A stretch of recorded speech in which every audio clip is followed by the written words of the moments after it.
Hey, precious people. Sunlight.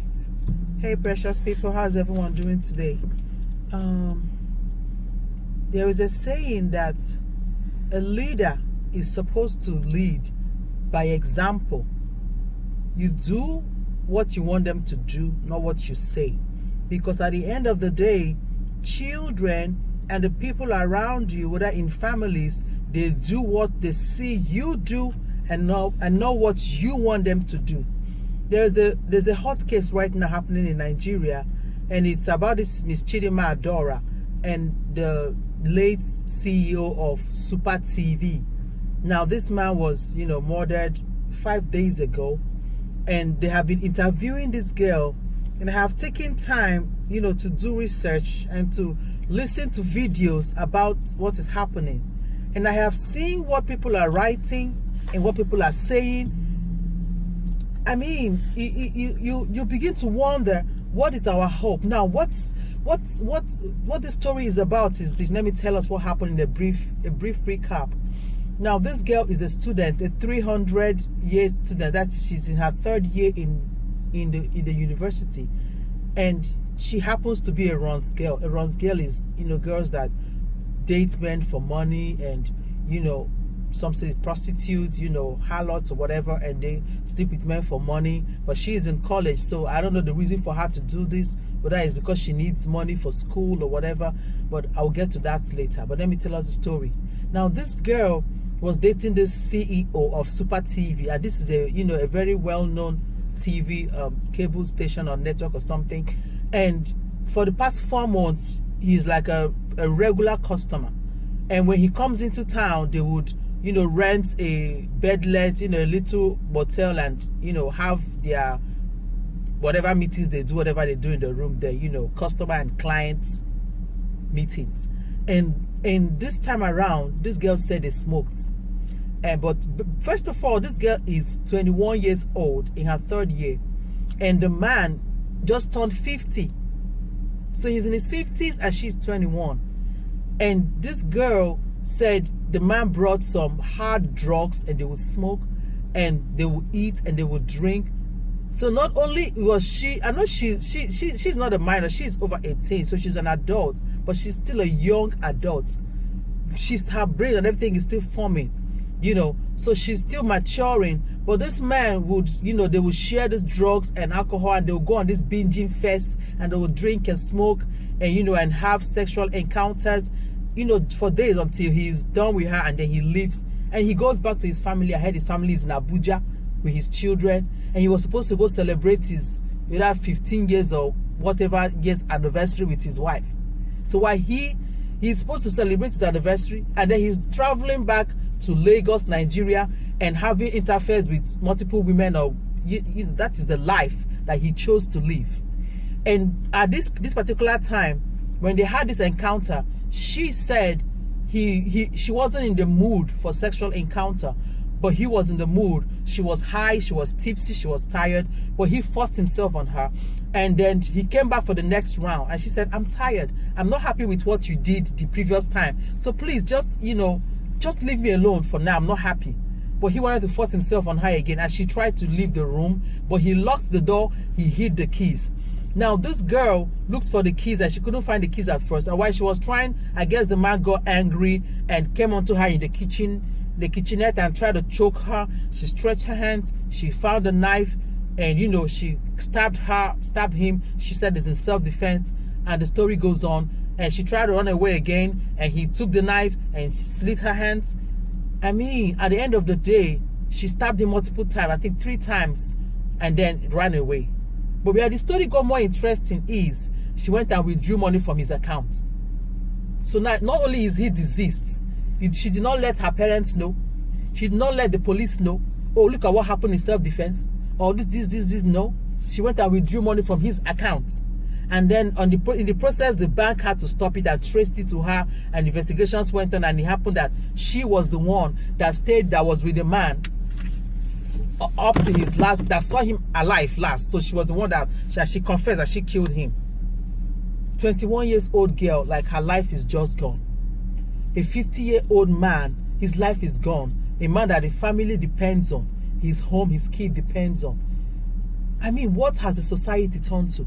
Now, for the issue of Ron's girl or whatever girls do in the college, I graduated at 21.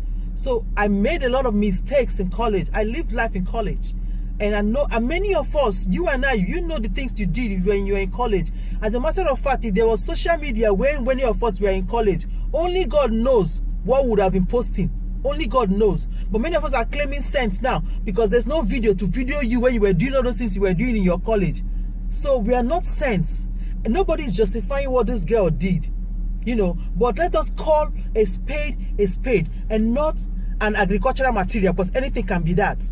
Because it is high time that we start telling ourselves the truth as parents, as adults, especially as grown-ups. Because this thing they call prostitution has been going on in colleges. And we know and you and I know many girls that had to do many things to support themselves because their family couldn't pay their full school fees, because their family couldn't pay their accommodation, because their family couldn't afford to give them books. Now you send your children to college, you don't have enough money to pay their tuition. We understand that things are tough.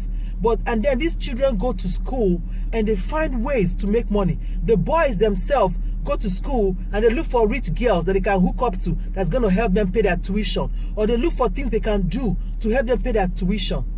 So the issue of this girl doing these things in school while she also lived with her parents, you know, I can only imagine how hard life is for her. But for her to live this life and then commit murder, nobody knows if it's in self-defense or she actually planned to kill the man. Only she and God and the man knows what happened right there in that room. But the onus right now lies on us, the society, because you can tell this story from now till tomorrow. If we don't learn anything from it, then it will keep happening. Because fathers, we just celebrated Father's Day. Fathers, we have to start understanding that your role as fathers is more than just paying school fees. It's more than just raising children, say, oh, I pay house rent, I pay school fees. No, it's more than that. We have to understand that the children are looking at you. Your boys are watching the way you live your life. The girls are watching you. The kind of man you are is the kind of man your daughter will marry. The way you treat other people's daughters. Don't be surprised when tomorrow somebody marries your child and start treating them the same way. This is not me saying I'm laying abuse on anybody or saying karma, but what we sow is oftentimes what we reap. And we have to tell ourselves the truth. Where a married man, his wife is not enough for him, that he has to leave his family in Abuja and then go to Lagos and then keep following little girls up and down here and there. It's so many girls that their life have been wasted because they keep, because they keep running after rich men. And then the rich men themselves use their wealth to oppress and to entice these little girls, these young ladies. And then, you're chasing after them because of what they can do for you, because of some girls are just greedy. They are not satisfied with what they have. While some girls are literally, poor, that they don't even have anything to eat. So this is in their own mind, maybe because of their upbringing or the culture, the things happening around them. This is how they can survive. And what do you know? Many of these girls go home and build mansions. Oh, I know many of them. I'm not telling you what I heard. I know them. They have built homes for their fathers, for their mothers. And what do you know? These parents don't ask their child, my daughter, where did you get this money from? This iPhone you are using, this expensive phone you use, where did you get it from? All these beautiful clothes you are wearing, who bought it for you? All this life, this handbag you're doing, this. Where did you get the money? What did they say? Hey, God has blessed the mother say, hey, God has blessed my daughter. Oh, God has blessed my daughter. Oh, God has blessed my son. Where did God bless them from? Did they meet Bill Gates? Did they meet Mark Zuckerberg somewhere? You know the kind of life you see your children living. You see the way your children are moving. Because they say, and in Hebrew, that means the leg that just goes left and right. The eyes are watching you. And what a child cannot see standing on a tree, a parent will see sitting down. Many of us parents know what our children are doing. Many of us parents, we know. If we don't know, we suspect. How many times have you called your child and said, sit down? Let me tell you the dangers of this thing. The dangers of prostituting. The dangers of following bad gang. The dangers of smoking. The dangers of drinking. And not just once. You have to tell them time and time and time and time again. One thing about parenting is, if you don't know how to talk, don't bother having a child. Because once you have a child, you have signed eternal agreement to keep talking. You keep talking and then keep praying. And what do you know? You keep living your life as exemplary. Very important. We cannot continue to say one thing and do another thing, because many people are condemning this girl. Oh, she's a murderer. She killed by the sword. She should die by the sword. She should this, she should that. Very few of them are calling this man out. May God rest his soul. But are calling him out for the thing that he is doing by following girls up and down here and there. Why? Because some of them have chosen to believe that it is okay for a man to be committing adultery, or for a man to be jumping from woman to woman to woman, irrespective of the fact that you're breaking your wife's heart, you are breaking up your home, you are sowing seed that your children, that you will reap if you are not careful, if you don't repent of your iniquity and your sin. You are doing things that your children will end up copying one day, and tomorrow you don't have any mouth or any guts to call them back to order, because they will say, ah, daddy, I know how many girlfriends you have, I know how many things you were doing. Or the women that are jumping up and down say, ah, mommy, I know how you were sleeping with the gate man, I know how you were doing this and doing that behind our father's back. Who are you to caution me? Because let me tell you, women do it too, and do it very, very well. Oh yes, they do. This case right now is something that everybody is losing. The girl's family is losing their child, because who knows if she's going to spend her life in the prison. This woman's family has also lost her husband, the breadwinner. You know, he is like the leader of the family is gone because of what? Satisfying our sexual urge. Because many times we have refused to do what we have to do to caution our sexuality is something that you rather think with your in between your legs than think with your brain. This is a different topic that I'm going to discuss later. But in this story right now, it is a sad case all around, because the society has condoned this. Society has condoned it enough. And many of these girls come on social media, they post. Let me tell you, when I was a child, I remember when I was around 14 or 15, about to write my WAEC. WAEC is like your senior school certificates. And almost 16, I came back home with powder on my face and little Vaseline on my lip. But that's the little I could do, I get away with. My mother saw it. She gave me the beating of my life. And she put her hand on her head. She said, Ewo, you are now rubbing powder and rubbing lip gloss. So you now have a boyfriend who is looking at you. Not in this house. There are things I will wear then. There are things I want to wear now. Apart from being a child of God, that I remember my mother's voice. This thing you're wearing is not good though. This thing you want to do is not good though. It's like it recurring in my head. Train up a child in the way he should go, that when he is old, he will not depart from it.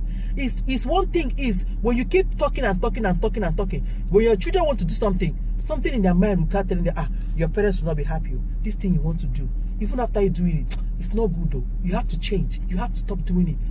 We always need we many of us say that it's like my mother and my father is around here cautioning me. Where are they? It's because they have taken time to build you up, so that even wherever you are going, even when you are about to get lost, you will hear their voice, you will think of them, and you will retrace your step.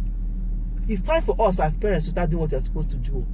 And as a young girl, if you what you have is not enough for you, look for a good means. Look for something you can do.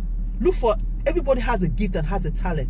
It could be braiding, it could be beading, it could be, social media is there. So many things you can use to make money. So many things that we can use to make money, apart from, using our body. I understand that many things lead people into doing this. Many things, believe me, many things. But it's time for us to take control of our life. Fathers, do your job. Parents, do your job. And youngsters, don't think that all that glitter is gold. It's not gold.